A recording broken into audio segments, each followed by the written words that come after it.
Les ministres des Affaires sociales et du Commerce ont rehaussé par leur présence, à côté du président de l'Église évangélique du Gabon, ce culte dominical marquant la clôture du synode ordinaire de la région Ogooué-Estuaire Sud-Ouest au foyer protestant de Port-Gentil.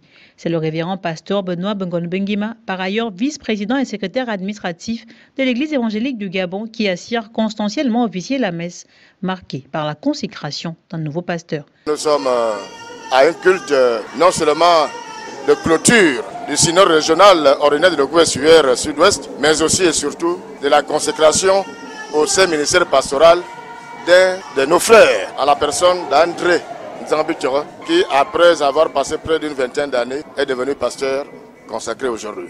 Pour être consacré, il faut avoir été appelé par le Seigneur notre Dieu au service de son Église. Le message de ce jour était basé sur la parole de Jésus, selon laquelle que ton oui soit oui et que ton non soit non. Le chrétien, lorsqu'il s'engage, le chrétien en général ou le pasteur, lorsqu'il s'engage au service de Dieu, il faut qu'il s'engage d'une manière définitive, jusqu'à ce que la mort nous sépare.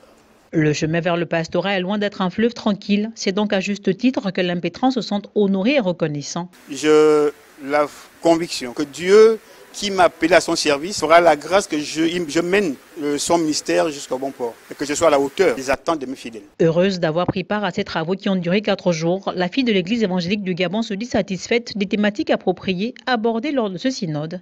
C'est avec beaucoup de fierté en tant que fille de l'Église évangélique du Gabon que j'ai donc assisté aux travaux du synode de la région Ogooué-Estuaire. Un moment d'échange et de partage sur les problématiques de la vie de l'Église.